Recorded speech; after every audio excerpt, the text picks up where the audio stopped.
নিস্তব্ধতা ভেদ করে একের পর এক ইরানি ক্ষেপণাস্ত্র ছুটে যাচ্ছে ইসরায়েলের দিকে। পশ্চিম তীর জেরুজালেমের আকাশে ধরা পড়ে সেই দৃশ্য। কিছুক্ষণ পরই প্রতিরক্ষা ব্যবস্থা ভেদ করে ইসরায়েলের কমপক্ষে 4টি স্থানে আঘাত হানে মিসাইলগুলো। বৃহস্পতিবার ভোররাত থেকে ইসরায়েলে বড়সড় অভিযান চালায় ইরান। টার্গেট করা হয় মধ্য এবং দক্ষিণ ইসরায়েলের 4 স্থান। এর মধ্যে 3টি মধ্যাঞ্চল এবং তেল আবিবের কাছাকাছি এলাকা। আইডিএফ এর কমান্ড সেন্টার সহ একটি গোয়েন্দা স্থাপনা ধ্বংসের দাবি করে তেহরান। ক্ষতিগ্রস্ত হোলন নামক এলাকার একটি আবাসিক স্থাপনা।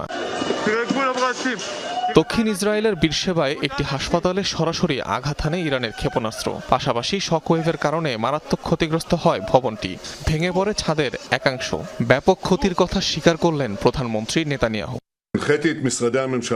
আমরা অনেক ক্ষতির সম্মুখীন হচ্ছি, বেদনাদায়ক ক্ষতি, কিন্তু আমাদের বাহিনী শক্তিশালী, জনগণ শক্তিশালী। রাষ্ট্র হিসেবে ইসরায়েল আগের চেয়েও বেশি শক্তিশালী। মন্ত্রণালয়গুলোকে নির্দেশ দিয়েছি